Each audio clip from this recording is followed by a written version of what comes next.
Buenas noches, hoy es viernes 23 de mayo del año 2014, programa 93 del año 1994 del ciclo. Estoy con la licenciada Paula Peña y con el general Eduardo Paz Campero. Vamos a hablar de un tema que nos apasiona a todos, la historia cruceña, y vamos a hablar de la batalla de Florida. Yo siempre digo, después de haberlo escuchado a ustedes y después de haber leído, que es la batalla más importante de la independencia sudamericana. Ustedes dirán si sí o si no, pero yo les planteo eso, pero con un temita más. ¿Es la batalla de la Florida o es la batalla de Florida? Yo entiendo que es la de Florida. Wow. Colegio Nacional Florida, en honor a la batalla de Florida. Calle Florida. Calle Florida, provincia Florida. Sí. En realidad el pueblo de Florida es el pueblo de la misión de Nuestra Señora del Pilar de Florida.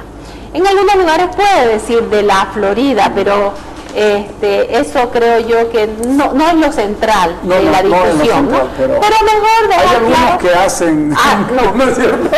Sí, hay mucha gente que hace eco de esto, pero creo que lo importante es la batalla de Florida. Carlos, es importante lo que usted dice, es la batalla central para garantizar la independencia de las Provincias Unidas del Sur, es decir, fundamentalmente de lo que va a ser Argentina.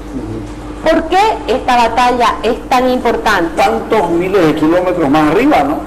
Claro. Yo considero que hay que aclarar algo, porque generalmente la gente se confunde. La gobernación e intendencia de Santa Cruz de la Sierra pasa a formar parte del Virreinato de Buenos Aires cuando se lo crea en 1776. O sea, rompemos con el Perú y pasamos a formar parte de un nuevo virreinato, el Virreinato del Río de la Plata. Eran 8 gobernaciones e intendencias que hacían parte de este virreinato. El 25 de mayo de 1810 se levantó Buenos Aires, le puso al virrey y creó una junta de gobierno, y a partir de ese momento, desde Buenos Aires se va a liderar la lucha por la patria. ¿Quiénes eran los patriotas? Porque también aquí hay mucha confusión. Entre 1810 y 1814, América vive lo que llaman muchos autores una guerra civil americana, una guerra entre americanos. ¿Por qué? Porque España también libraba su propia guerra de independencia en Europa. Francia había ocupado España en 1808, el rey estaba preso y los ejércitos españoles estaban concentrados en España luchando por su propia independencia. En América estaban enfrentados unos contra otros. Es también bueno destacar que hubo una serie de reformas que se conocen como reformas borbónicas, y con estas reformas se permite que criollos, incluso mestizos y hasta negros, puedan formar parte del ejército español en América. Ya no era un ejército de españoles, era un ejército español en América, conformado por americanos. Y esta reforma va a permitir que muchos jóvenes que estaba vetado formar parte del ejército, pasen a formar parte de ese ejército. Y bueno, capaz el general nos puede decir qué cantidad de soldados fijos habían en Santa Cruz, en Los Fuertes, en las misiones también habían un número importante de... ¿Por qué Mercado y Aguilera finalmente terminan en Casa, ¿no? Okay. Vienen del ejército, ejército imperial, digamos. Claro, terminan siendo parte del ejército imperial. Es importante que la gente se dé cuenta que el ejército Sucre también formaba parte del ejército imperial, ¿no? Que de ahí se pasa del lado de la patria. Pero quiero hacer esta distinción. Primero, estamos hablando de una guerra civil americana entre americanos. Decir que no es que los patriotas todos eran los indios, los criollos y los mestizos, y los realistas todos eran los españoles. Del lado realista es una posición más bien ideológica, estoy defendiendo al rey y la monarquía, y del lado patriota estoy defendiendo la autonomía de nosotros para gobernarnos, ¿no? La posibilidad de gobernarnos a nosotros mismos, probablemente sin romper con la monarquía, pero patriota era aquel que defendía la posibilidad de gobernarse. ¿Por eso se llamó la Gran Guerra Patria también? También se llama la Gran Guerra, la Guerra de los 15 años, y los realistas son los que están defendiendo la autoridad del rey y de los representantes del rey y de la burocracia estatal que existía en América. Dentro de los realistas tenemos españoles, tenemos criollos, tenemos mestizos, y también muchos grupos indígenas están apoyando a los realistas. Del lado patriota también encontramos españoles. Arenales, por ejemplo, era un español de España. Encontramos criollo. Era una guerra entre ellos. Era una guerra civil americana. Pero no sé si el general nos puede explicar sobre la postura estratégica de Santa Cruz. Ya. Dos cosas. Primero sobre Florida y la Florida, donde viene la confusión. En el informe de Arenales, él pone la batalla de la Florida. Y posteriormente en el escudo que otorgan como premio a los vencedores, menciona a los vencedores de la Florida. Es esa confusión que se va trasladando con el término la Florida y Florida. Nuestro amigo Carlos Sirvián en la presentación me decía, y creo que habló también ese término, ¿no? De que hay que diferenciar muy bien ese término malo de la Florida para corregirlo de aquí en adelante por Florida. Creo que lo ha aclarado muy bien, que el término es Florida, ¿no? Y segundo, el segundo punto que mencionaba referente a esa tradición de las reformas borbónicas. A partir de 1764, con el virrey Amat, se dispone que la defensa de América está a cargo de los americanos y se crean las milicias provinciales. Inicialmente a Santa Cruz se le asigna como gobernación, se le asigna un regimiento de caballería. Compuesto por más o menos serían 3 escuadrones de a 3 compañías, o sea, por 9 compañías, pero más estuvo en título. Posteriormente, solo una compañía de 50 hombres. Ya. Sí. Posteriormente ya con Santa Cruz como subdelegación, con Antonio de los Santos Seoane, ya se organiza un batallón de voluntarios de Santa Cruz. Ya. Así se llama. Inicialmente figura como 450 y después en segunda versión de 400 hombres. Ya. Es esa compañía que es la que... ¿Tenían sueldo? No, esta compañía de voluntarios... los voluntarios. Voluntarios de Santa Cruz. Destinaban, este batallón de voluntarios destinaba una compañía para la protección como milicia de la ciudad de Santa Cruz para mantener el orden. Ya. Entonces había un turno semanal de una compañía en lo que es la gobernación, y dentro de eso había 9 soldados, como lo dice Viedma, que estaban permanentes para el control, ¿ya? Aparte de eso teníamos nosotros en las gobernaciones de Mojos y Chiquitos, teníamos un escuadrón de 125 hombres que estaba autorizado, que en la práctica muchas veces solo había 25, pero esas eran las tropas de frontera. Y en las gobernaciones, y en los fuertes de Mojos y de Saipurú y Membiray, teníamos también escuadrones de 125.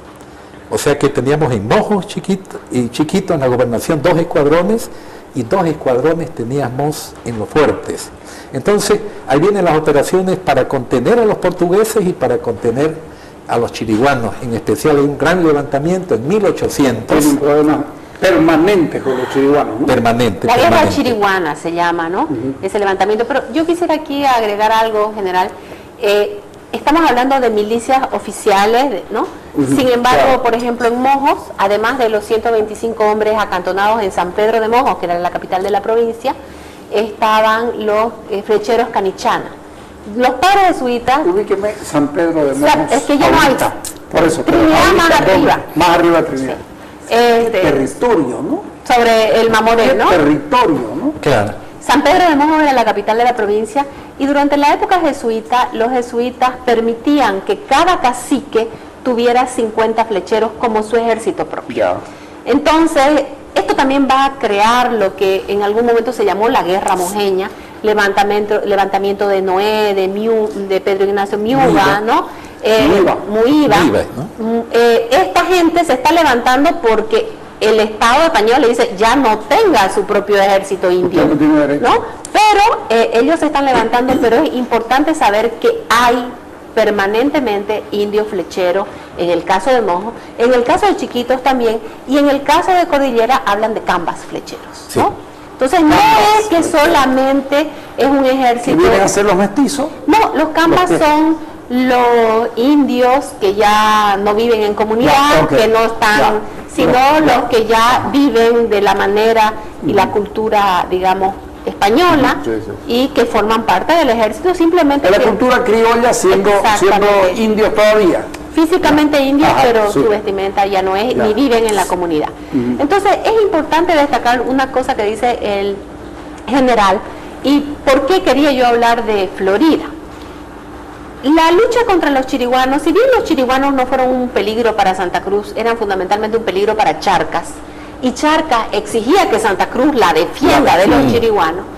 Para los chiriguanos, digamos, si uno hace un balance en 300 años de historia colonial, si hubo grandes combates, no es tanto. Más bien son combates que vienen desde el virrey Toledo o de la misma gente de Chuquisaca. Sin embargo, el grupo chiriguaná es un grupo de difícil evangelización. Se intenta, los jesuitas después de 100 años de intento deciden volcarse hacia Chiquitos porque no hay posibilidades, y van a ser unos curas cruceños que van a comenzar a evangelizar la zona chiriguana. Primero se funda la misión de San Juan Bautista de Porongo, en un pueblo que se llamaba Porongo en 1724, que este año han hecho 300 años de su fundación y se celebraron muy bien. Después van bajando, digamos, hacia la cordillera y fundan 4 misiones los curas cruceños, que son Piraí, Florida, Cabezas y Abapó. Ahí en la fila. Hacia el sur. Hacia el sur. Yo pienso paralelo a lo que es la cordillera. Sí. Perdón, para que la gente se ubique, paralelo a la cordillera, pero desde aquí cerca de Porongo hasta abajo, como yendo a la Argentina. Exactamente. Eso van a hacer el cura Lorenzo Ortiz, curas cruceños que logren establecer estos pueblos, estas reducciones. Posteriormente se los va a pasar a los padres franciscanos, y ya los padres franciscanos van a establecer misiones, ¿no? La misión de Piraí, la misión de Florida, de Cabezas y Abapó, y van a establecer una serie más de misiones, Inmirí, Tacurú, Masaví, ¿no? Hacia el sur. Y muchos chiriguanos están en contra de la evangelización. O sea, hay grupos que están misionados y grupos que están fuera. Los que están fuera se oponen porque están acostumbrados a ser libres, ¿no? Y la misión le quita a su gente. Además le da responsabilidades y otras cosas. Entonces estos chiriguanos van a atacar a la misión, les prende fuego a las misiones, hay una serie de levantamientos, y es ahí donde el rey decide crear 2 fuertes militares: el fuerte de San Carlos de Saipurú y el fuerte de San Miguel de Membiray, justamente para proteger a los misioneros. Y el hecho de que vayan fuertes también significa que van criollos, que se establecen en estancia, ya hay más presencia no chiriguana ahí. Y esto va también a levantar, digamos, y va a ser lo que él dice, la llamada guerra chiriguana, que dura casi 10 años, ¿no? Pero estos chiriguanos están en contra de los frailes y están en contra de los españoles. Y estos chiriguanos que están en contra de los frailes y los españoles van a ser posteriormente los que se unan a los patriotas, que los van a expulsar a los frailes, ¿no? Es interesante esta parte de la historia. Cuando Toledo entra, es decir, al único pueblo que España declaró la guerra fue a los chiriguanos. Es decir, que además con acta, dice, ¿no? Sí, con acta, ¿no? Es decir, el hecho de declarar la guerra permitía capturarlos como prisioneros y hacerlos esclavos, porque de acuerdo a la corona española, es decir, le declara la guerra por la piedra, ojo, le declara la guerra por la piedra. Y el asunto, Toledo ataca en 3 frentes, ¿ya? El frente desde Chuquisaca, que era zona casi de Chuquisaca esa, por Tomina, el frente de Santa Cruz y el frente de Tarija. Por atrás, ¿no? O sea, eran 3 frentes que ataca. Y básicamente, cuando ya viene la evangelización, no acuden a Chuquisaca, es decir, a La Plata, para que les dé la protección, sino es Santa Cruz el que le da la protección a esos religiosos, con Antonio de los Santos Sedani y los voluntarios de Santa Cruz. Y después, inclusive, ya en 1800 viene un gran enfrentamiento que viene con 2000 hombres. 2000 hombres. 2000 hombres entran. Vienen de Cochabamba, vienen de Cochabamba y de Valle Grande para, ¿cómo se llama? Para frenar, ¿no? Para frenar un levantamiento también que hubo. Y posteriormente ya viene, como dice Cumbay, ya hace un pacto con Belgrano, y más bien ellos apoyan a los patriotas. Ahora seguimos, ya vamos al corte, dale.